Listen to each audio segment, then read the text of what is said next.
Hello viewers, welcome back to my channel Jayanti Nagarajan's World. Deepavali series la இன்னைக்கு நம்ம பார்க்க போற sweet இந்த ஸ்பெஷலானது. அதாவது திருப்பதி ஸ்டைல்ல ஒரு லட்டு பார்க்க போறோம். நம்ம திருப்பதி லட்டுன்னு சொல்ல மாட்டேன், ஏன்னா நம்ம சுவாமிக்கு பிரசாதமா செய்யும்போது அதோட டேஸ்டே வேற. அவங்க லார்ஜ் ஸ்கேல்ல நெய்ல பொரிச்சு செய்வாங்க.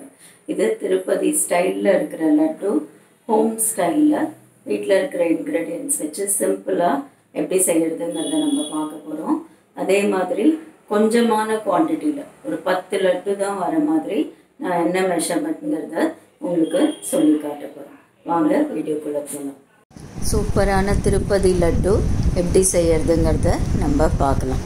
ஃபஸ்ட்டு ஒரு மிக்ஸி ஜார் எடுத்துட்டு ஒரு 2 டீஸ்பூன் சுகர் போட்டுக்கணும். அதில் சுகர் போட்டுட்டு அதை பவுடராக அரைச்சின்னு வர போகிறோம். நம்ம இந்த சுகர் பவுடரை ஒரு ஏனத்தில் போட்டுக்கலாம்.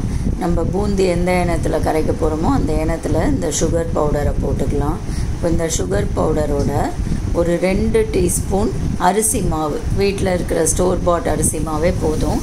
2 டீஸ்பூன் அரிசி மாவு போட்டுட்டு நம்ம இதில் பால் ஊற்றி கரைக்க போகிறோம். இப்போ நம்ம நார்மல் லட்டுக்கும் திருப்பதி லட்டுக்கும் மெயின் டிஃப்ரென்ஸ் என்னென்னா, நம்ம தண்ணியில் பூந்தி மாவு கரைப்போம், இது வந்து பால் ஊற்றி கரைக்க போகிறோம். இப்போ இந்த சர்க்கரையும் அரிசி மாவையும் ஃபஸ்ட்டு ஒரு விஸ்கர் வச்சு நம்ம நல்லா அடித்து லம்ஸ் இல்லாமல் கலந்துக்கணும். அதெல்லாம் ஈஸியாகவே வந்துடும், லம்ஸே ஃபார்ம் ஆகாது. ஸோ இப்போ கலந்தாச்சு. இதோட நம்ம அரிசி மாவு நான் வந்து 150 ml போட்டிருக்கேன், 150 கிராம்ஸ் அரிசி மாவு போட்டிருக்கேன். இதுக்கு வந்து கிட்டத்தட்ட 15 லட்டு சின்ன சின்னதாக பண்ணால் வந்தது. 150 கிராம்ஸ் கடலை மாவையும் சேர்த்து பால் ஊற்றி நம்ம இதை நல்ல திக்கான தோசை மாவு பதத்தில் கரைச்சிக்க போகிறோம். பஜ்ஜி மாவு பதம், தோசை மாவு பதம் என்ன வேணால் நம்ம சொல்லலாம். கொஞ்சம் கொஞ்சமாக பால் ஊற்றி நம்ம அடிச்சுக்கணும். நிறைய தண்ணி ஆயிடுத்துன்னா அப்புறம் இந்த பொருளே கெட்டு போயிடும். ஸோ கொஞ்சம் கொஞ்சமாக பாலை ஊற்றி நம்ம நல்ல ஃபைன் பேட்டராக இதை நம்ம நல்லா கரைச்சிக்க போகிறோம். இப்போது ஆல்மோஸ்ட் இது நல்ல ஃபைன் பேட்டராக நல்ல ஷைனிங்காக வந்துடுது பாருங்கள். மாவு வந்து இப்போ நம்ம பூந்தி போடுறதுக்கு ரெடி ஆகிடுது. எனக்கு கரெக்டாக 150 கிராம்ஸ் கடலை மாவு, 2 ஸ்பூன் அரிசி மாவுக்கு 200 ml பால் கரெக்டாக யூஸ் ஆகிருக்கு. கொஞ்சம் முன்ன பின்ன ஆகலாம், காய்ச்சின பால் தான் அது. இப்போது பூந்தி போடுறதுக்கு வானலியில் எண்ணெய் ரிஃபைண்ட் ஆயில் சூடு பண்ணிவிட்டேன். பாகு வைக்கிறதுக்கு ஒரு 1/2 கப் சர்க்கரையும் 1/2 கப் வெல்லமும் போடுறேன்னா, நீங்கள் 3/4 சர்க்கரை 1/4 வெல்லம் எப்படி வேணால் ப்ரொப்போர்ஷன் போட்டுக்கலாம். ஆனால் கொஞ்சம் வெல்லம் போட்டால் தான் அந்த கலர் வரும். ஸோ இது போட்டிருக்கேன். நான் வந்து 1க்கு 1 தான் சர்க்கரை போடுறேன். அது இன்ஃபேக்ட் பத்தாது. 1க்கு 1.5 போட்டிங்கன்னா ரொம்பவே நல்ல லட்டு ஜூஸியாக நல்லா பிடிக்க வரும். இல்லை ஒரு 1.25 போட்டுக்கலாம். நான் வந்து 1க்கு 1 தான் போட்டிருக்கேன். பட் நல்லா தான் இருந்தது, அதுவே எங்களுக்கு போதுமானதாக இருந்தது. ப்ராப்பராக பண்ணுறவங்க வந்து 1க்கு 1.25 or 1.5 சர்க்கரை போட்டுக்கலாம். 3/4 கப்பு சர்க்கரையும் 3/4 கப்பு வெல்லமும் கூட போட்டுக்கலாம். இப்போ இந்த மாதிரி நல்லா நுரைச்சி வெள்ளைப்பாகு வந்த உடனே நம்ம கன்சிஸ்டன்சி பார்க்கணும். 1 ஸ்ட்ரிங் கன்சிஸ்டன்சி, ஒரு கம்பி பதம்னு சொல்லுவாங்க இல்லையா, நம்ம கையில் எடுத்து பார்க்கணுங்கிறதே இல்லை. இந்த மாதிரி நல்லா நுரைச்சி வந்தப்புறம் நம்ம இந்த கரண்டியால் இப்படி சொட்ட விட்டோன்னா ரொம்ப தண்ணியாக இல்லாமல் அப்படியே கிட்டத்தட்ட 1 ஸ்ட்ரிங் மாதிரி வரும். பாகு ரெடி ஆகிடுது. இப்போ மாவை வந்து அந்த ஸ்பூனுக்கு பின்னாடி நல்லா கோட் ஆகணும், அதுதான் கன்சிஸ்டன்சி. இப்போ மாவை எண்ணெயில் போட்டு எண்ணெய் சூடாகிடுதான்னு பார்க்க போகிறோம். சூடாகிடுத்து மேலே கிளம்பி வந்துடுச்சு. இப்போ வந்து எண்ணெய் ரெடி ஆகிடுது. நம்ம எங்கிட்ட பூந்தி கரண்டி இருக்குது, ஆனால் நான் வந்து கொஞ்சமாக பண்ணுறதுனால வீட்டில் இருக்கிற ஜல்லிக்கரண்டியை யூஸ் பண்ணிக்கிறேன். அதை யூஸ் பண்ணி இந்த மாவை நம்ம அந்த ஏனத்தோடவோ இல்லை ஒரு சின்ன டம்ளர்லையோ எடுத்து ஊற்றினோன்னா நமக்கு ஈஸியாக இருக்கும். கரண்டியால் பிட்டு பிட்டாக ஊற்றுறதோட ஒரு டம்ளரில் கப்பில் அந்த மாதிரி ஊற்றி வச்சுன்னு ஊற்றினோன்னா நமக்கு ஈஸியாக இருக்கும். இப்போது எண்ணெயில் பூந்தியை தேய்ச்சாச்சு. நம்ம அது லைட்டாக வெந்தோடனே ரொம்ப நம்ம பூந்தி லட்டு பண்ணுற அளவுக்கு போட்ட உடனே எடுக்க வேண்டாம், கொஞ்சம் வேகணும். இதுக்கு செமி கிறிஸ்ப்னு வச்சுக்கோங்களேன். அந்த அளவுக்கு வெந்த உடனே நம்ம இந்த பூந்தியை எடுத்துடலாம். இது கொஞ்சம் செவந்து தான் வரும், ஏன்னா நம்ம பால் ஊற்றி கரைச்சிருக்கோம், கொஞ்சம் சர்க்கரை பவுடர் வேறு போட்டிருக்கோம் இந்த கடலை மாவு பேட்டரில்.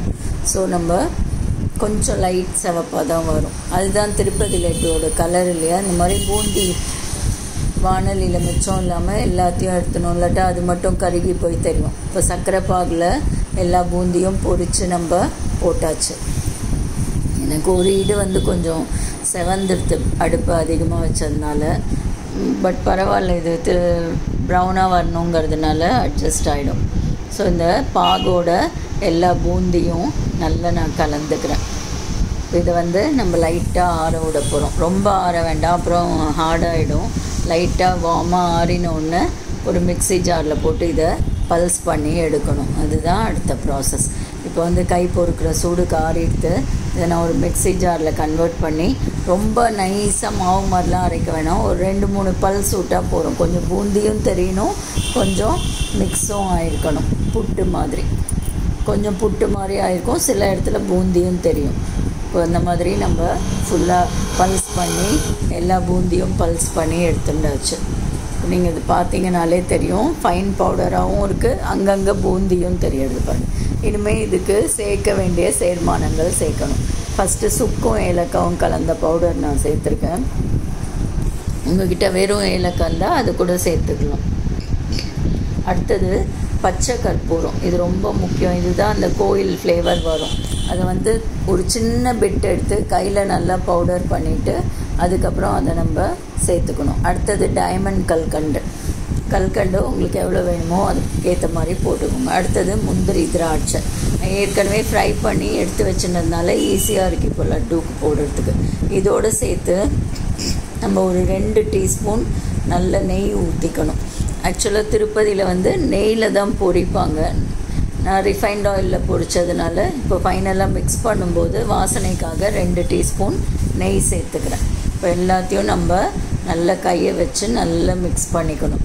எப்படியும் கையால் தான் லட்டு பிடிக்க போகிறோம் இல்லையா, அதனால் நல்ல கையால் நல்லா மிக்ஸ் பண்ணி லட்டு பிடிச்சி பார்க்கணும்.